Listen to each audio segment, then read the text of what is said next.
श्री गणेशाय नमः। श्री हरि। संक्षिप्त स्कंद पुराण। रुद्र भक्ति का निरूपण तथा महाकाल क्षेत्र में निवास करने वाले मनुष्यों के नियम।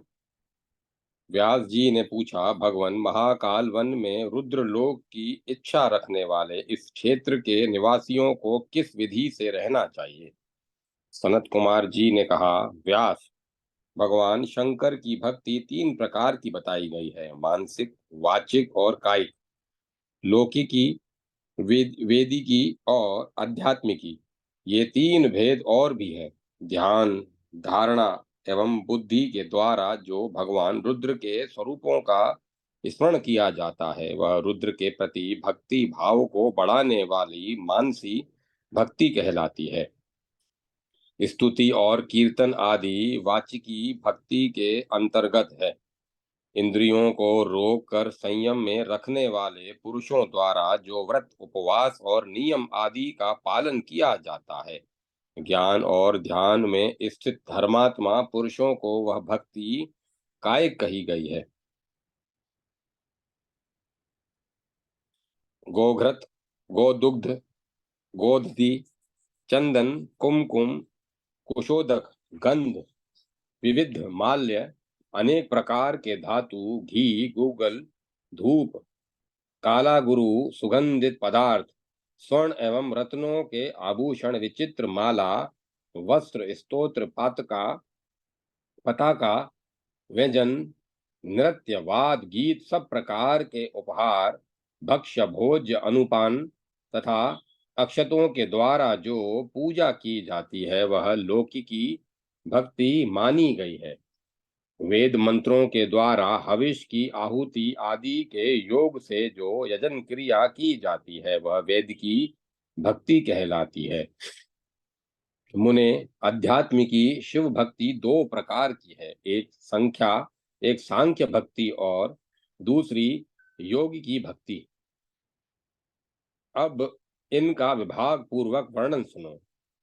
संख्या से प्रधान प्रकृति आदि तत्व 24 हैं। वे सभी अचेतन तथा चेतन के उपयोग में आने योग्य भोग्य हैं। इनसे भिन्न पुरुष 25वां तत्व है, वह चेतन एवं भोक्ता है। भगवान रुद्र 26वें तत्व हैं। वे कर्ता, सर्वज्ञ, चेतन और सबके स्वामी हैं। अव्यक्त प्रकृति नित्य, अनादि एवं अजन्मा है तथा पुरुष उसका अधिष्ठाता और प्रेरक है। वह व्यक्त और नित्य है। महेश्वर इन सब के कारण है। पहले 24 तत्वों की सृष्टि हुई, फिर उन्हीं तत्वों के पंचभूतों की सृष्टि हुई है। प्रधान या प्रकृति त्रिगुणात्मक है। भगवान रुद्र का पुरुष के साथ साधर्म्य है। चैतन्य रूप धर्म दोनों में समान रूप से हैं, परंतु प्रधान तत्व जड़ होने के कारण उनसे विपरीत धर्म वाला है। यह रुद्र की इच्छा संकल्प शक्ति के अनुसार भौतिक जगत का कारण होता है। सर्वत्र रुद्र के ही कर्तव्य हैं। पुरुष में कर्तव्य का अभाव है और प्रधान प्रकृति में अचेतनता है। इन तीनों का विवेक तत्व ज्ञान कहा गया है।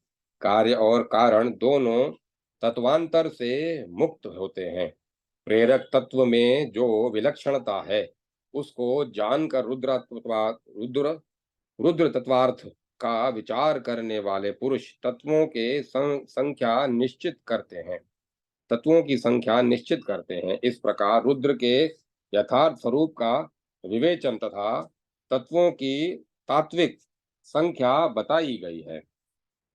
संख्यात्म संख्यात्म संख्या मत के में रुद्र के स्वरूप का यह चिंतन ही विद्वानों द्वारा आध्यात्मिक संख्या भक्ति बताई गई है। सांख्या भक्ति बताई गई है। ब्राह्मण, अब मुझसे योगी की भक्ति का वर्णन सुनो। जो पुरुष अपनी इंद्रियों को संयम में रखकर सदा प्राणायाम परायण होकर ध्यान करता है अथवा जो हृदय में धारणा को स्थिर करके महेश्वर का इस प्रकार ध्यान करता है कि हृदय कमल की कर्णिका के आसन पर भगवान शिव विराजमान है। उनके 5 मुख हैं, प्रत्येक मुख में 3 नेत्र हैं। चंद्रमा की कला से उनकी जटा जगमगा रही है और कटी भाग में सर्प की करधनी शोभा पाती है। उनका श्री अंग श्वेत है, वे 10 भुजाओं से सुशोभित है। उनका स्वरूप सबके लिए मंगलमय है। उनके हाथों में वरद और अभय की मुद्रा है। उस योगी के द्वारा किए जाने वाले इस ध्यान को भगवान रुद्र की पराभक्ति कहते हैं। जो इस प्रकार भगवान शिव के प्रति भक्ति रखता है वह रुद्र भक्त कहलाता है। व्यास, अब महाकाल क्षेत्र में निवास करने वाले मनुष्यों के लिए जो विधि बताई गई है उसको सुनो। जो ब्राह्मण ममता, अहंकार, आसक्ति तथा परिग्रह से रहित है, बंधुजनों के प्रति अनासक्त रहकर मिट्टी, पत्थर और स्वर्ण को समान समझते हुए महाकाल वन में निवास करते हैं, वन मन, वाणी और शरीर द्वारा किए जाने वाले त्रिविध कर्मों द्वारा सदा सब प्राणियों को अभय दान देते हैं, सांख्य और योग की विधि को जानते हैं, धर्म के स्वरूप को समझते हैं और संशय रहित हो नाना प्रकार के यज्ञों द्वारा भगवान शंकर का यजन करते हैं। वहां मृत्यु होने के पश्चात वे सभी अत्यंत दुर्लभ एवं अक्षय ब्रह्म सायुज्य को प्राप्त होते हैं। इस संसार में पुनर्जन्म न पाकर अक्षय मुक्ति लाभ करते हैं। क्षेत्र निवासी ब्राह्मण, क्षत्रिय, वैश्य अथवा शूद्र सबको अपने अपने धर्म में तत्पर होना तथा अपनी ही वृत्ति एवं आचार व्यवहार से जीवन निर्वाह करना चाहिए। भगवान शिव भगवान शिव के भक्त सर्वतो भाव से जीवों पर अनुग्रह करने वाले होते हैं। जो मुमुक्षु मानव महाकाल वन नामक क्षेत्र में निवास करते हैं, वे मृत्यु के पश्चात सुंदर विमानों द्वारा रुद्रलोक में जाते हैं अथवा जो उपलब्ध हुई ज्ञानाग्नि में अपने शरीर आदि अनात्म पदार्थों का हवन करता है, नित्य रुद्राध्याय का पाठ करता है तथा और मन सत्व गुण एवं धैर्य से संपन्न है, वह भगवान शंकर के धाम में निवास करता है। ओम नमः शिवाय, ओम नमः शिवाय। हलाहल दैत्य का वध, रुद्र सरोवर की महिमा तथा काशकुश स्थली में 4 समुद्रों का आगमन और उसका महात्म्य। व्यास जी बोले, भगवान आचार सब धर्मों में मुख्य है। वही सब धर्मों का आश्रय है। जो स्वधर्म में तत्पर, क्रोध को जीतने वाले तथा इंद्रियों को वश में रखने वाले हैं, वे तो भगवान शिव के लोक में जाते ही हैं। उनके लिए मेरे मन में कोई चिंता नहीं है। वैसे लोग तो किसी उत्तम क्षेत्र में निवास किए बिना भी पूर्वोक्त नियमों के पालन से ही चंद्रमा के समान कांतिमान विमानों द्वारा निश्चय ही रुद्र लोक में चले जाते हैं। परंतु जो स्त्रियां, शूद्र, मलेच्छ, पशु, पक्षी, मृग, मूक, जड़, अंध और बधिर हैं, जिनमें तप और नियम का अभाव है, वे यदि महाकाल में मृत्यु को प्राप्त हों तो उनकी क्या गति होती है। सनत कुमार जी ने कहा, ब्राह्मण यदि स्त्री, मलेच्छ, शूद्र, पशु, पक्षी और मृग भी अपनी स्वाभाविक वृत्ति से ही इस क्षेत्र में मरे तो वे दिव्य शरीर धारण करके रुद्र लोक में जाते हैं और वहां सब प्रकार के सुख भोग से संपन्न होते हैं। एक समय देवताओं के लिए कटक रूप हलाहल नामक दानव महाकाल वन की ओर दौड़ा हुआ आया। वह दुरात्मा क्रोध से जल रहा था। ब्रह्मा जी का वरदान पाकर देवताओं के लिए दुर्जय हो गया था। उसने भैंसे का स्वरूप धारण कर रखा था। उस देव शत्रु को आते देख पिनाकधारी भगवान शिव अपने गणों से बोले, पार्षदों, यह मायावी दैत्य तीनों लोकों के लिए कटक है और बड़े वेग से इधर आ रहा है। अतः तुम सब लोग मिलकर इसे मारो। तब वहां आते हुए उस महादैत्य को शिवगणों ने त्रिशूल समूह तलवारों, मूसलों और बाण समूहों से मूर्छित करके पृथ्वी पर मार गिराया। उसके मारे जाने पर महादेव जी ने कहा, अहो, इस मूढ़ को बड़ा घमंड हो गया था, उसी से यह मृत्यु को प्राप्त हुआ है। इसी समय पूर्वोक्त कपाल से बड़ी भयानक और प्रज्वलित मुख वाली प्रचंड मातृकाएं प्रकट हुई, जो बड़ी बलवती और भयानक अस्त्र शस्त्रों से सुसज्जित थी।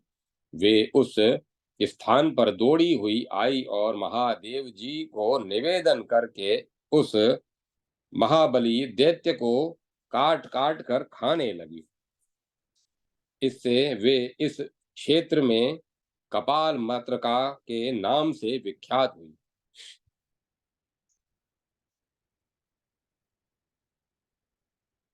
पूर्व काल में वहां स्थापित हुए कपाल को भेद कर एक कुंड प्रकट हुआ, जो शिव तड़ाग के नाम से प्रसिद्ध है। वह सब पापों का नाश करने वाला है। आज भी वह महादिव्य रुद्र सरोवर वहां प्रकाशित होता है। गंधर्व गण उसका सेवन करते हैं। रुद्र सरोवर का जल किसी पात्र में रखा हो अथवा हाथ से हाथ में निकाला गया हो, ठंडा हो, गर्म हो या उसका क्वाथ बनाया गया हो, किसी प्रकार भी उपयोग में लाए जाने पर वह अश्वमेध यज्ञ के अवभृत्य स्थान की भांति पवित्र करता है।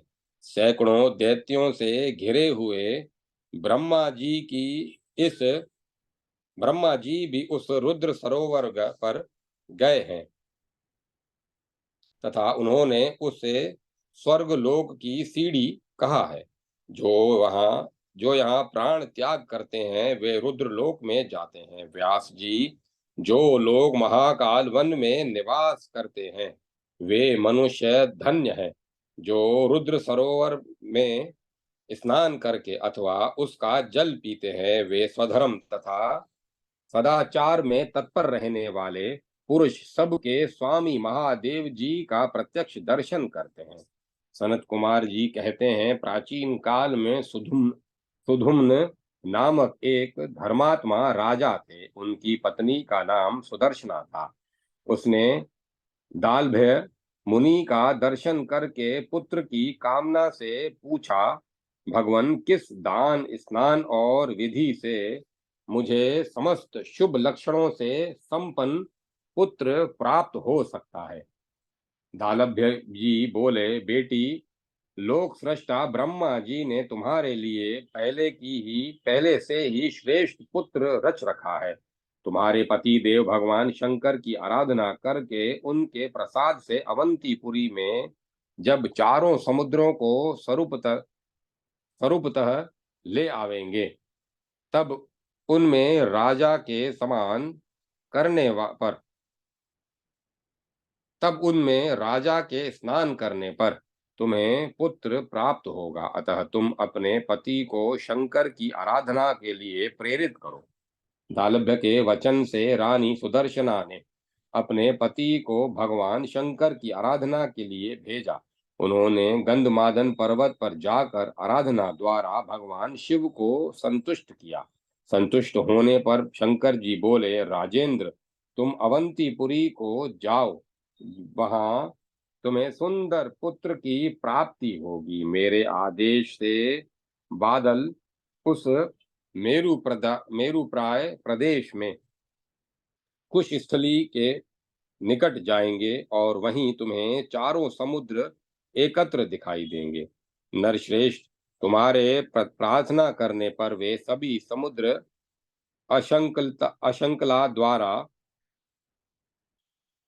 अशंकला द्वारा वहां सदा निवास करेंगे। ऐसा कहकर महादेव जी अंतर ध्यान हो गए। तब राजा सुधुन सुधुम्न अपनी पत्नी के साथ कुश स्थली में गए और वहां उन्होंने राजस्थल के समीप चारों समुद्रों को आया हुआ देखा। देखकर उन सब को नमस्कार किया।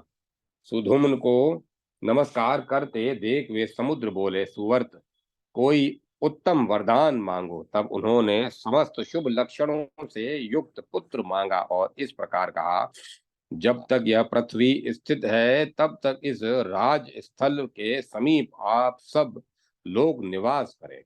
समुद्रों ने कहा, राजन, जब तक इस कल्प का अंत न हो जाएगा तब तक हम सब लोग यहाँ स्थित रहेंगे और हमारे जल में स्नान करने मात्र से तुम्हें समस्त शुभ लक्षणों से युक्त पुत्र की प्राप्ति होगी। इसीलिए यहाँ स्नान करो। व्यास जी, इस प्रकार राजा सुधुम्न ने अवंतीपुरी में चारों समुद्रों को उतारा है। जो यहाँ की यात्रा करता है उनके उसके पुण्य फल का वर्णन सुनो। मनुष्यों को चाहिए कि वह महापुण्यमय क्षार समुद्र में स्नान करके भक्ति पूर्वक पितरों का श्राद्ध करे। फिर स्थल भाग में विद्यमान पार्वती वल्लभ महादेव जी की पूजा करे। तत्पश्चात तांबे का एक पात्र लेकर उसे नमक से भर दे और उसमें कुछ स्वर्ण रखकर वेदवेता ब्राह्मण को दान कर दे। उसके बाद सप्त धान्य से युक्त और वस्त्र से वेष्टित बांस के पात्र में फल और दक्षिणा रखकर यत्न पूर्वक अर्घ्य प्रदान करे। तदंतर क्षीर सागर में जाकर पूर्ववत स्नान करे और ताम्र के पात्र में दूध भरकर दान करे। फिर दधी समुद्र में स्नान करके शुभ दही भात दान करे। पुनः इच्छुक इक्षु समुद्र में स्नान करके ब्राह्मण को गुण समर्पित करे। इस प्रकार यात्रा करके दूध देने वाली गौ का दान करे। जो इस विधि से राजस्थल के समीप यात्रा करता है वह कल्याणमयी लक्ष्मी और सुंदर पुत्र पाता है और मरने पर स्वर्ग लोक में जाता है। ओम नमः शिवाय। ओम नमः शिवाय। शंकर वापी, शंकरादित्य, गंधवती नदी, हर सिद्धि देवी, वट यक्षणी, पिशाच तीर्थ, क्षिप्रा गुप्तेश्वर आदि तथा हनुमतकेश्वर की महिमा। सनत कुमार जी कहते हैं, व्यास जी क्रीड़ा करते हुए भगवान शंकर ने शंकर वापी नामक एक शुभ महातीर्थ का निर्माण किया है, जो मनुष्य रविवार युक्त अष्टमी को उक्त शंकर वापी में पूर्व आदि दिशाओं के क्रम से सभी दिशाओं और कोणों में एवं वापी के मध्य भाग में भी स्नान करके ब्राह्मणों को अविशान युक्त नूतन कमंडलू देता है और उन्हें शाक और मूल फल अर्पण करता है। वह इहलोक और परलोक में जो संपूर्ण भोगों से संपन्न स्थान है वहां जाता और उत्तम ऐश्वर्य भोगता है। तदंतर देव देवेश्वर पिनाक पाणी भगवान शिव ने पवित्र भाव से देवादिदेव दिवाकर का स्तवन किया। इससे संतुष्ट होकर दीवानाथ सूर्य वहां आए और इस प्रकार बोले, भूतनाथ, आप मुझसे वर मांगिए। भगवान शिव बोले, देव, आप समस्त देवधारियों के हित के लिए यहाँ एक अंश से स्थित होइए। भगवान शंकर का यह वचन सुनकर सूर्य देव ने वहां अवतार लिया। संपूर्ण लोकों को शांति प्रदान करने वाले देवेश्वर सूर्य वहां शंकरादित्य के नाम से प्रसिद्ध है। उस समय देवगण विस्मित होकर कहने लगे, अहो, यह स्थान धन्य है जहाँ साक्षात भगवान शिव विराजमान हैं और सूर्य देव भी इस तीर्थ का महात्म्य बढ़ाने के लिए यहीं आकर बस गए हैं।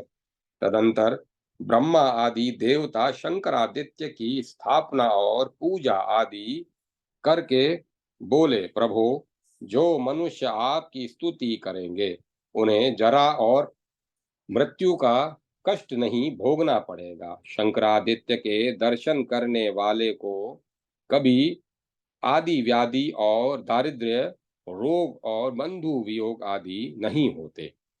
सनत कुमार जी कहते हैं, एक समय भगवान महेश्वर ने कपाल धोने के लिए शुद्ध जल लेकर उससे कपाल को अच्छी तरह धोकर उस जल को पृथ्वी पर फेंक दिया।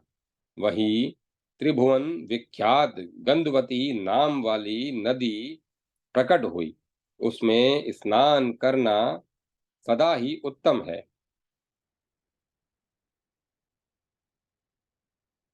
ऐसा साक्षात महादेव जी ने कहा है। वहां किया हुआ श्राद्ध और तर्पण सब अक्षय होता है। जो मनुष्य वहां चंद्र ग्रहण में स्नान करके पिंडदान कर देता है, उसके पितर 12 वर्षों तक तृप्त रहते हैं। काशी और गया आदि तीर्थों में जो 1 मास में तृप्ति होती है, वह यहाँ तत्काल हो जाएगी और संतुष्ट हुए पितर उन मनुष्यों को मनोवांछित सिद्धि का वरदान देंगे। वहां दशाश्वमेध तीर्थ में स्नान करके शिव जी का दर्शन करने पर मनुष्य 10 अश्वमेध यज्ञों का फल पाता है। अब मैं हर सिद्धि देवी का महात्म्य बतलाऊंगा, जो उत्तम सिद्धि देने वाली है। पूर्व काल में चंड और प्रचंड नाम वाले 2 महाबली दानव स्वर्गलोक को उजाड़ कर कैलाश पर्वत पर आए।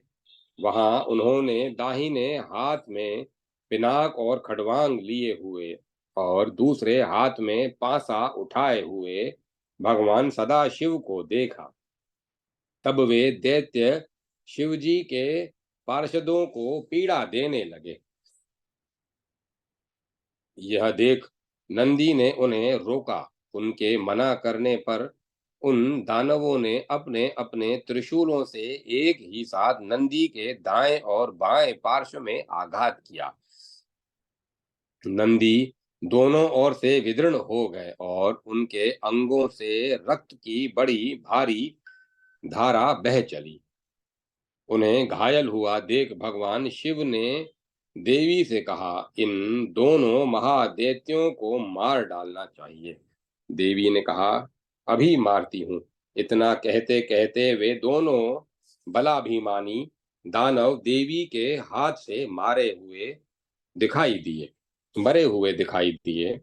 तब दानव तब भगवान हर ने कहा, चंडी, तुमने दोनों दुष्ट दानवों का तत्काल संहार किया है, इसीलिए लोक में तुम हर सिद्धि के नाम से विख्यात होगी। जो मनुष्य हर सिद्धि देवी का परम भक्ति पूर्वक दर्शन करता है, वह अक्षय भोग पाता और मृत्यु के पश्चात शिव धाम को जाता है। जो मनुष्य भक्ति पूर्वक 1 महीने तक प्रतिदिन भगवती वटयक्षिणी का दर्शन करता है और धतूर के फूलों से उनकी पूजा करता है, उसकी सिद्धि कभी क्षीण नहीं होती। जो मनुष्य पिशाच तीर्थ में विशेषतः चतुर्दशी को स्नान करके भक्ति पूर्वक तिल दान देता है, वह कभी पिशाच नहीं होता। इतना ही नहीं, कुल उसका कुल भी पिशाचता से मुक्त हो जाता है। जिसका नाम लेकर मनुष्य वहां स्नान करता है, वह भी पिशाचता से छुटकारा पा जाता है। शिव भक्त एवं जितेंद्रिय मनुष्य क्षिप्रा गुप्तेश्वर का दर्शन करके सब पापों से मुक्त हो जाता है। जो मनुष्य स्नान करके भक्ति पूर्वक अगस्तेश्वर का दर्शन करता है,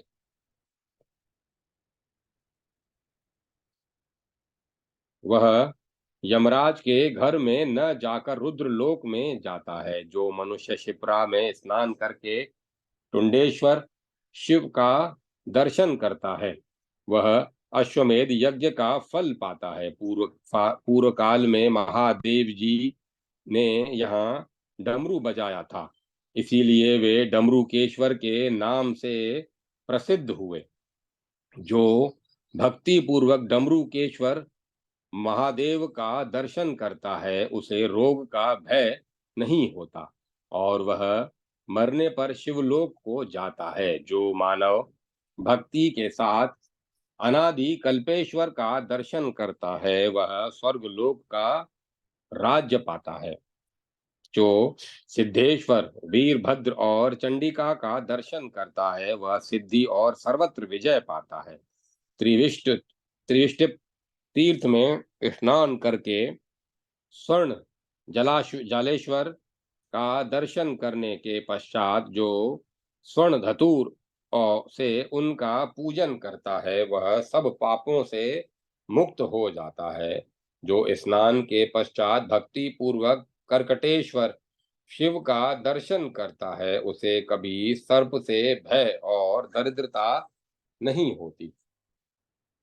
जो पराभक्ति पूर्वक सनातनी महामाया का दर्शन करता है, वह विष्णु माया से मुक्त होकर परम पद को प्राप्त होता है।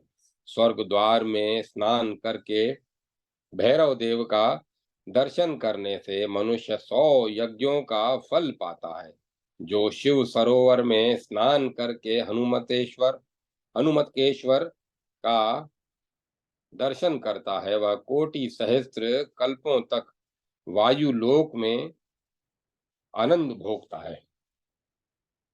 व्यास जी बोले, भगवन, आपने जिस हनुमतकेश्वर की चर्चा की है, उसकी सनातन कथा कहिए।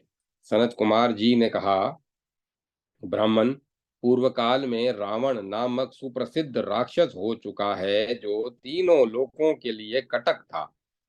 भगवान विष्णु ने श्री रामचंद्र जी का अवतार धारण करके उसे लंका में मार गिराया। दुष्ट रावण का वध करके जनक नंदिनी सीता को साथ ले वे वानर और भालुओं सहित अपनी नगरी अयोध्या को लौटे। वहां राज्य पाकर श्री रामचंद्र जी ऋषियों से घिरे हुए बैठते और कथा सुनते थे। एक दिन कथा के अंत में श्री राम जी ने मुनि श्रेष्ठ अगस्त्य से पूछा, मुने, भगवान शंकर और हनुमान जी में कौन अधिक बलवान है? तब मुनिवर अगस्त्य ने दशरथ नंदन श्री राम से कहा, प्रभु, युद्ध और शौर्य में जैसे भगवान महेश्वर की कहीं उपमा नहीं है, उसी प्रकार वायु नंदन हनुमान जी की भी हनुमान जी को भी समझना चाहिए। यह सुनकर हनुमान जी ने मन ही मन सोचा, मुनिवर अगस्त्य जी ने श्री रघुनाथ जी के सामने मेरी उपमा शिव जी को साथ दी है, अतः अब मैं लंकापुरी में राक्षस राज विभीषण के से एक शिवलिंग मांग लाने की मांग लाने के लिए जाऊंगा। उस इस निश्चय के अनुसार वे लंका में जाकर विभीषण से बोले, महाभाग, तुम मुझे एक उत्तम शिवलिंग प्रदान करो। राक्षस राज विभीषण बोले, सुवर्त, रावण के द्वारा स्थापित किए हुए ये 6 लिंग हैं, इनमें से जो तुम्हें प्रिय हो उसे बताओ, वही मैं तुम्हें दे दूंगा। तदंतर हनुमान जी ने मोती के समान स्वच्छ एक शिवलिंग का हाथ से स्पर्श किया। विभीषण बोले, महावीर, तुमने जिस शिवलिंग को ग्रहण किया है, वह मैंने तुम्हें दे दिया। तत्पश्चात उस महालिंग को लेकर हनुमान जी निर्मल आकाश मार्ग से चले और 7वें दिन अवंतीपुरी में आ पहुंचे। वहां रुद्र सरोवर के तट पर उसे स्थापित करके उन्होंने सरोवर में स्नान किया और महाकाल जी की पूजा के लिए जाने का विचार किया। उस समय हनुमान जी ने उस लिंग को उठा लेने की चेष्टा की, किंतु उठाने में समर्थ न हुए।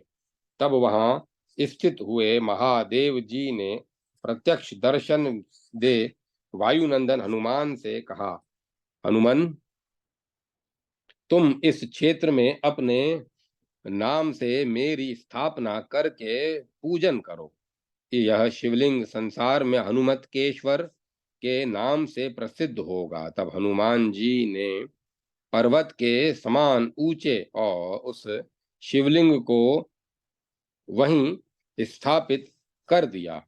जो मनुष्य शनिवार को हनुमतकेश्वर शिव का दर्शन करता है उसे शत्रु का भय नहीं होता और वह संग्राम में विजय पाता है। ओम नमः शिवाय। ओम नमः शिवाय। महाकाल की परिक्रमा यात्रा और विभिन्न देवताओं के दर्शन का महात्म्य।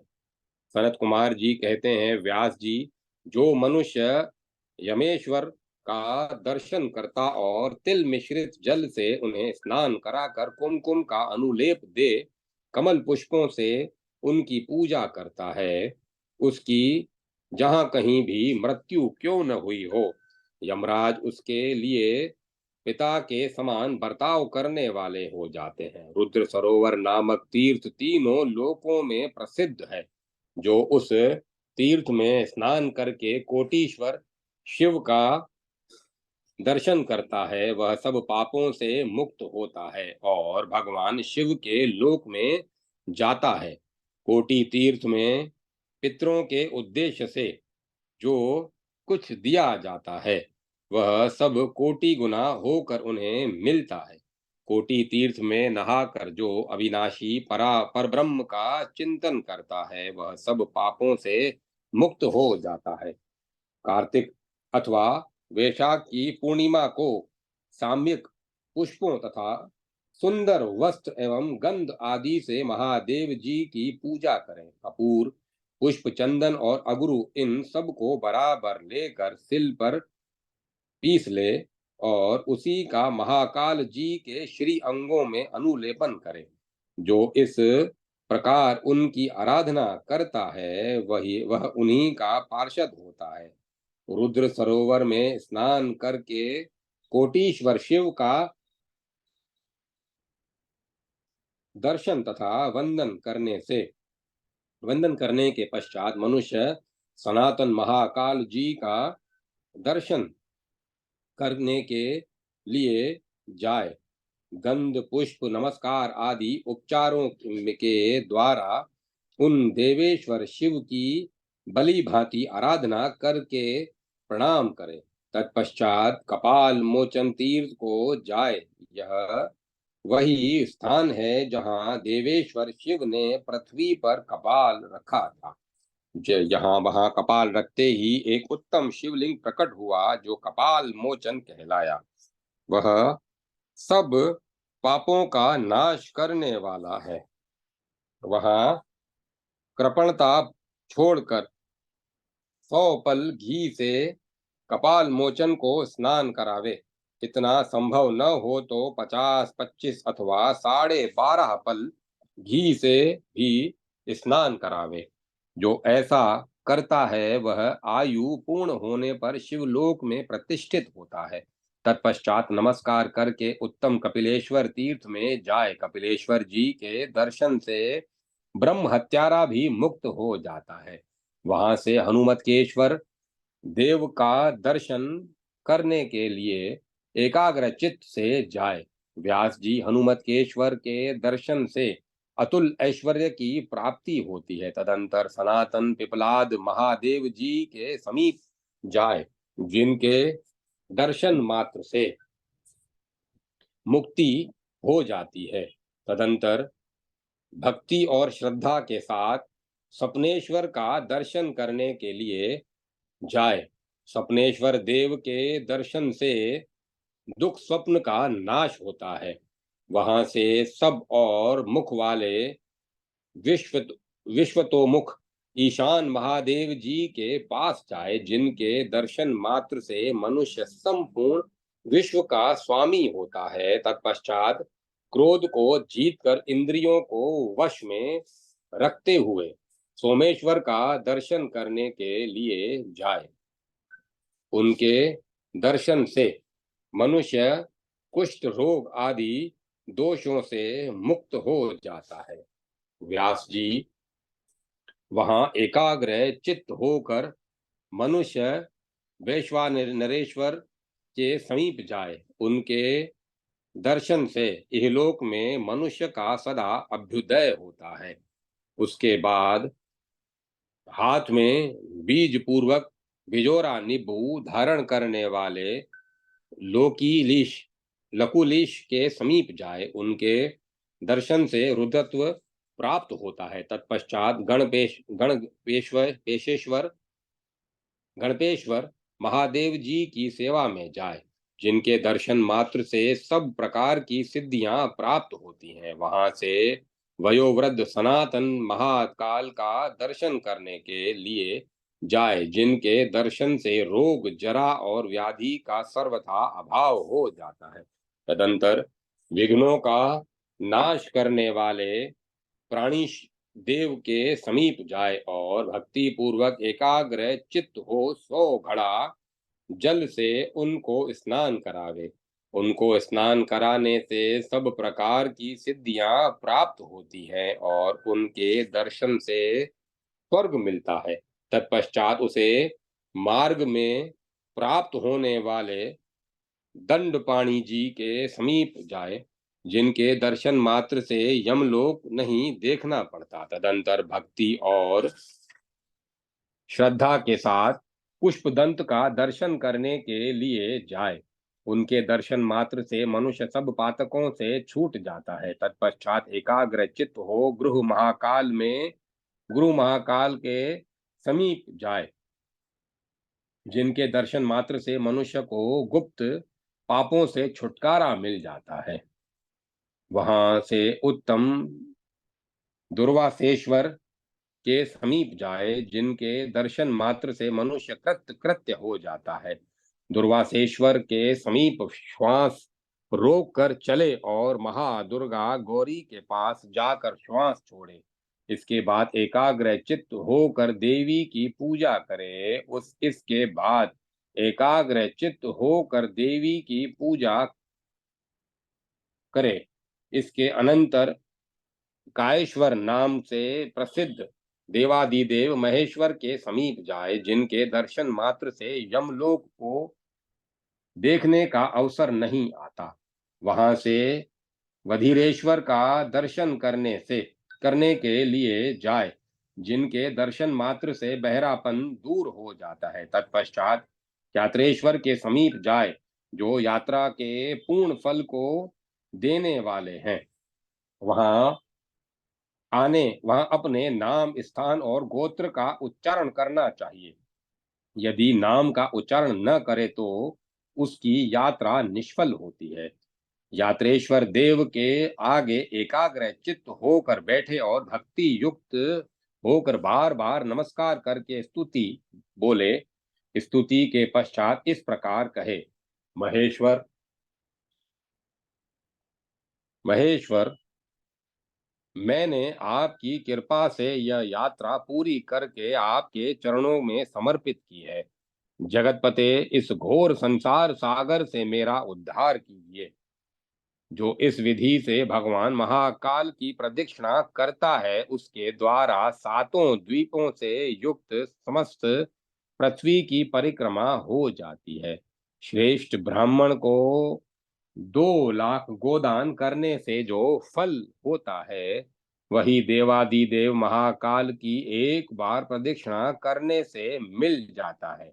महाकाल की प्रदक्षिणा बड़ी भक्ति के साथ करनी चाहिए। इसके पग पग पर अश्वमेध यज्ञ का फल मिलता है, जो मुझसे साक्षात भगवान शंकर ने कहा है। जो इस प्रकार भगवान शिव का चिंतन करते हुए यात्रा पूरी करता है और वस्त्र सहित दक्षिणा देता है, वह 7 जन्मों में किए हुए समस्त पापों से छूट जाता है।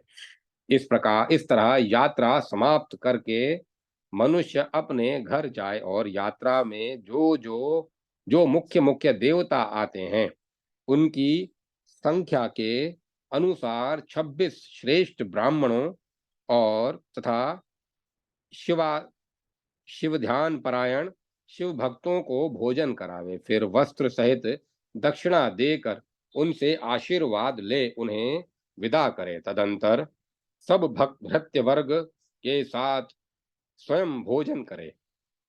दीनों, अनाथों, दरिद्रों, अंधों और अंग विकाल मनुष्यों को भी भोजन करावे।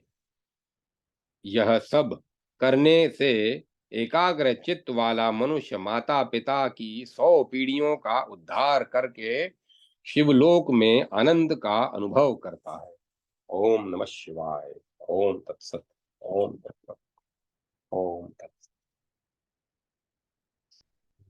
ओम नमः शिवाय। ओम नमः शिवाय। ओम नमः शिवाय। ओम नमः शिवाय। ओम नमः शिवाय। ओम नमः शिवाय।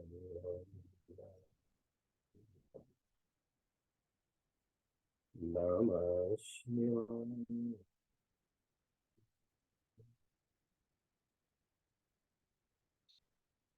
नमः शिवाय। ओम नमः शिवाय।